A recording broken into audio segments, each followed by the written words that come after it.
after months of training, everything finally over. Thousands of mileage, pounding pavements, injury, lack of sleep, a lot of nutrients, different pair of running shoes. Finally, Kuala Lumpur Standard Chart 2025 marathon is over. Finally, it's over. It's like a final exam for everyone. It's like 6 months since short, not too short, long is not too long, but now everything is over. Even myself, the full marathon is over, but I can't rest because I got upcoming race for myself. So I'm going to talk about that later on. So I'm going to talk about all the things that happened during this time of period lead up to the race itself. Basically, it's a recap race for myself because this race is quite memorable for myself. First, before we go to the race, first I got this thanks to my sponsor, the New Balance. They provide me this pair of shoes. They contact me like almost close to 2 months before the race. They contact me, hey, I'm going to give you a pair of shoes, the full attire of the New Balance for the Kuala Lumpur Standard Chart Marathon. And the shoes they give me is the New Balance SC Elite 5.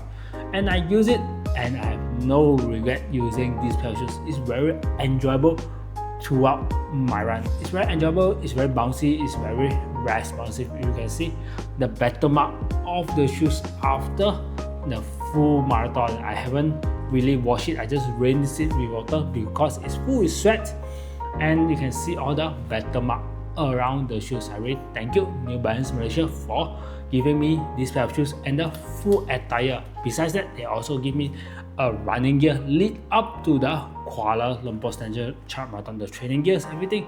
I'm really thankful for them to giving me this pair of running shoes. It's very responsive, soft, and very enjoyable to run with this pair of shoes.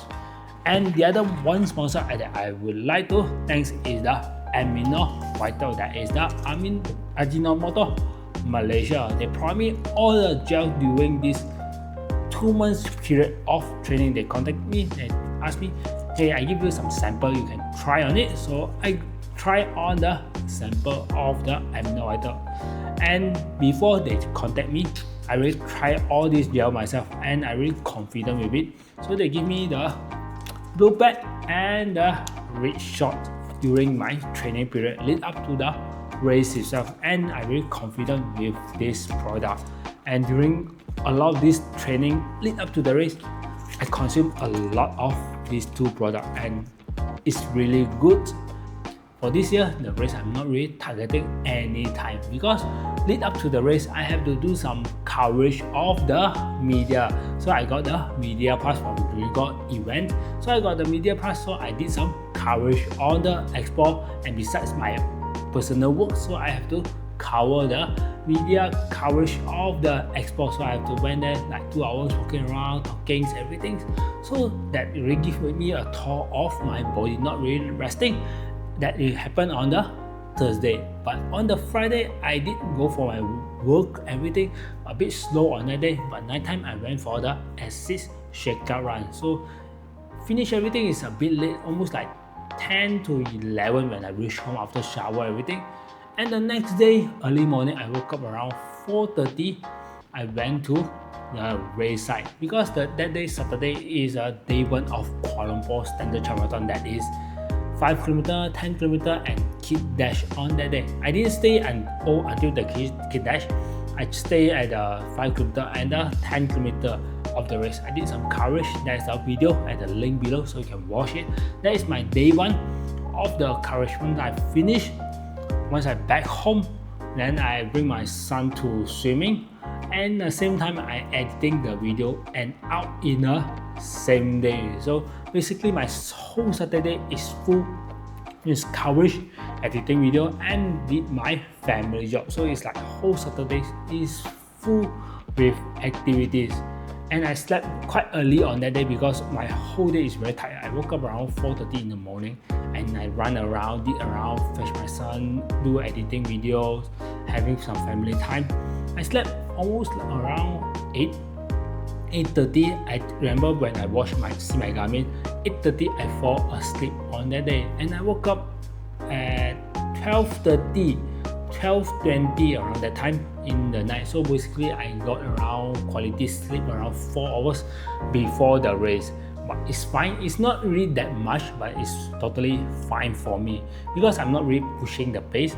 Because before I went into the race, my mindset is that minimum I will go around 3:30. If cannot, I will go around 3:45. That is the target that I set in the mind. So I take the LRT to the race site and I made a lot of friends during the ride. We're having a talk, chat, everything, and I quite relaxed on that one because I know this is not going to be a fast run or really a target race to me. Once I reach to the race site, quickly I prepare myself, get all the gel, wear the clothes, wear the socks, tie my shoes, everything correctly. Then I deposit my bag because I scared the baggage will be crowded because it's two different places.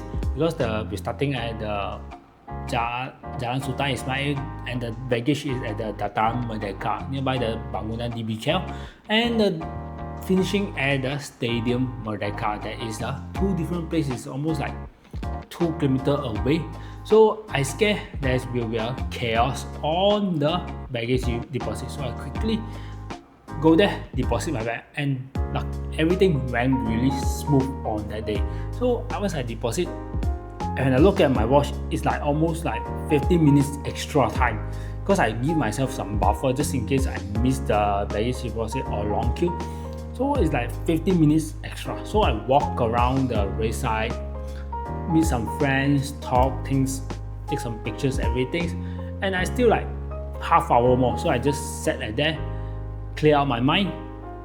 Before around less than 15 minutes, I only start my slow jog for warm up before I enter the pen. Not really a heavy warm up like stretching the leg, everything. I just some slow jog around, then get my body warm up a bit to the starting line. So during the starting line, one and only time in the marathon that I standing so front to the starting line. Basically, it's like 3 people to the starting line. That is the Kenyan just in front of me, like 3 people away. That basically when I put my hand, if you look at the video, I can touch those Kenyan African runners, just like 3 to 4 people right in front of me. So front in front that I know that I can't start slow because there's a lot of fast runner, a lot of runners that are going to dash out from the starting point.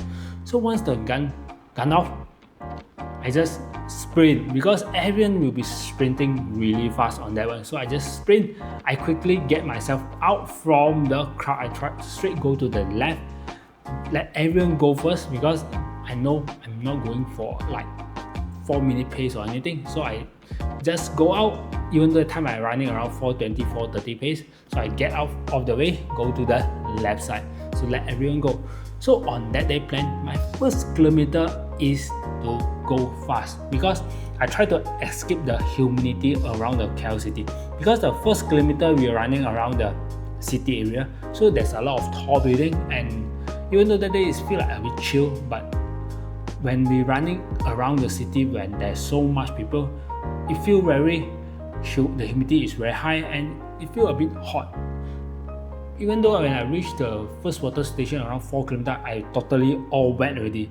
So I have to take water at the 4.5 km and the 7 km to cool down my body during that run. So it's really hot on that day. It's very high humidity. Not really hot, it's a bit chill, but it's really high humidity. During the run, my gel plan supposedly is every 30 minutes. So the first 30 minutes should be roughly around 6 point something kilometer. But before the run start, after 22 km, then I feel a bit hungry because before the run start, I'm having just only 1 break and 2 cups of coffee. Super thick coffee is like I think 3 shots for the first coffee. Then the second is like 2 shots of espresso. So it's like I took 5 shots of espresso before I enter to the run. So and I having a break and I'm very bloated. So I don't feel like I want to eat anything more. I scared I will vomit out. But that one I straightly regret, quickly, very fast I regret because I feel hungry after 2 km in the run. So when I'm running, I'm still thinking, should I get this gel earlier? So after I think after the first water station, I was like, F it. So I just opened the energy gel, then I just ate it roughly almost to the 5 km, not even 5 km I ate because I feel hungry. I scared I will crash directly before I reach the 6 kilometer. So I end my first gel roughly around 4 point something to 5 kilometer, not even 5 kilometer. I remember it's after my first water station, I took the energy gel. So I took it, and the second energy gel I took is around 10 kilometer. That is after the Klcm, because Klcm when I running a bit quite fast, almost like 4:30 to 4:45 pace, almost in the target that I want. So I run around that just to escape the city from the heat. So I run really fast. When I reach 10 kilometer, I look, okay, it's the time for me to slow down back to my normal, and I switch my watch to the clock mode. That is the time that, without showing any data, any time, any split, any heart, nothing, just only time of the day. What's the time of the day? Yes, it's still popping out what's the split, because I'm still doing the kilometer countdown. It just show, but every time when I try to look at the watch, it just show time of the day, so I cannot see any more other data. But that thing is a very good move that I did, because it take away all the stress during the run. So I run very carefree during that time, especially the last 32 kilometers. Once I switch it to clock mode, I run really carefree, and I just run. It didn't really bother me much. I just run towards all to the end, because I just take away all the stress. I just enjoy and run based on my body feel. Once hit the Akle, I told myself I want to run the shorter route or the optimal racing line. So I take every inch of the corner. Basically, it's like a S corner. I will cut through the every S corner. If let's say the S corner is like that, I will try to go to this S corner, go to this corner before go straight. Because a lot of people will just follow left lane all the way to the end. For me, no, I'm using the whole route, left to right, right to left, left to right, every single inch of the route I run it, so that until a point that I hit the signboard first before my watch tell me the distance. And during that time when I reached the 10 kilometer, I still remember I met Achap and Roger, the two of the training friends that I met. During that time, I was like, why you guys walking? They told me they bonked already. So I was okay, then I just continue run. Almost to the 14 kilometer, then I saw the Malaysia top 4 guys on the opposite road. They are fighting each other. So I stood at there, and Achap and Roger catch up. So we stood at there and we are talking what will happen, who will go fast, who will go slow. We do some analysis at that, and we almost spent like 3 minutes just for walking and talking during that time. So after that, I continue my run, and Achap told me that he will follow me, but end up he never followed me because he really bonked. So I understood, because he just ran Berlin and he ran 303. So I truly understand that he wouldn't able to follow. So I just ran myself all the way to the Akle. I met a lot of friends, talking everything, and every 1 hour during every 30 minutes, and having my second gel. So I took it around at the 1 hour mark and 1.5 hour mark. That is around 19 kilometers if I'm not wrong when I took the third gel. So when I reached to half marathon, finally I found something that is banana.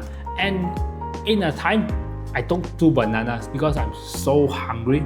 I took one and I ate one, and I continue one, and I keep another one just after I swallow everything.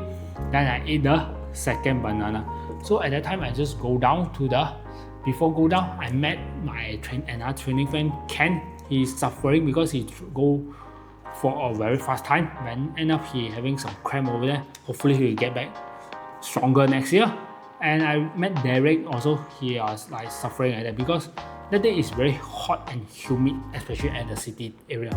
But once hit to the Akle, it's very cooling, it's very nice. So from there, we go to the Air Marathon, and I met Choi and met a group of people like Sebastian, the pilot from the forward team. So we all ran together almost to the whole route. Once I met him at the Akle, we ran all the way to the end. So we climbed the Duke Highway.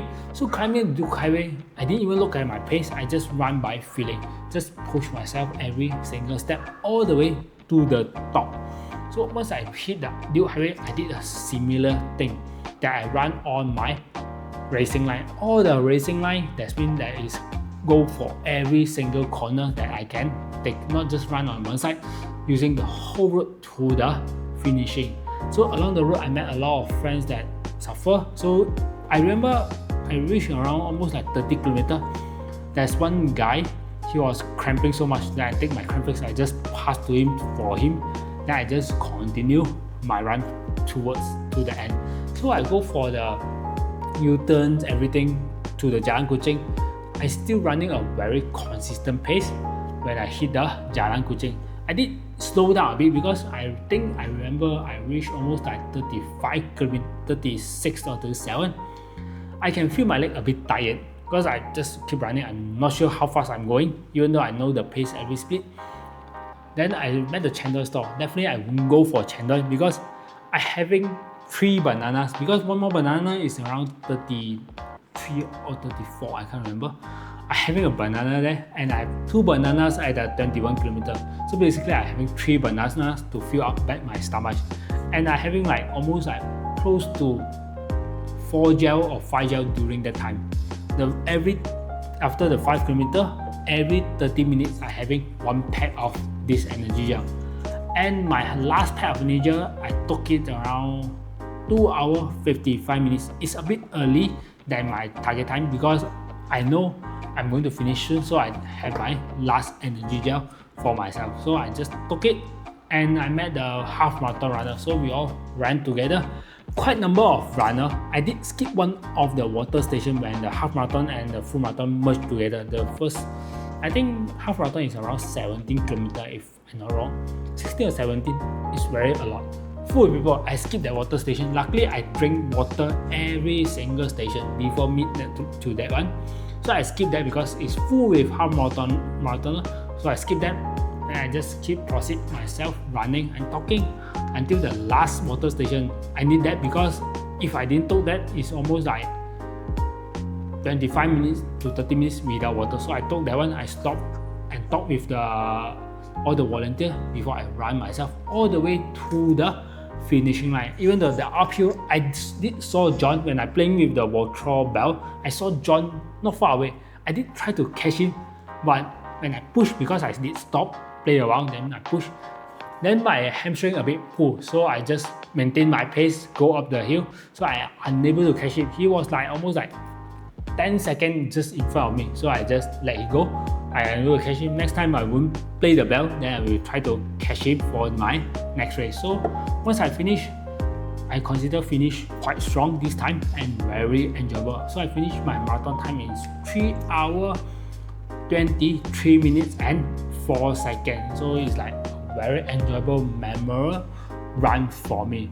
And also because of the shoes is responsive and really soft. It's really soft and really nice to run.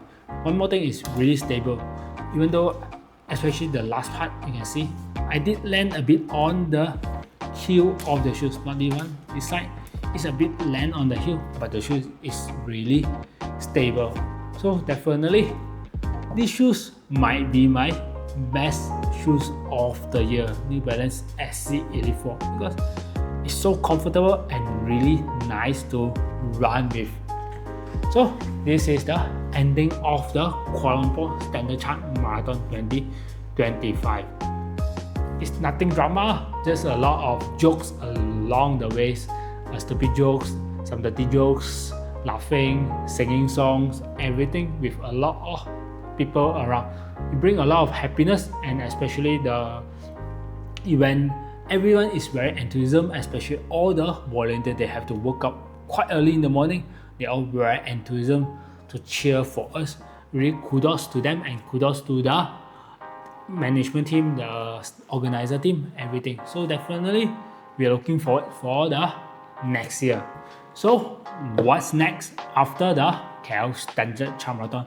There's a few different events that pop up and waiting for me to race. The nearest by this time this video out is almost less than 2 weeks before the race.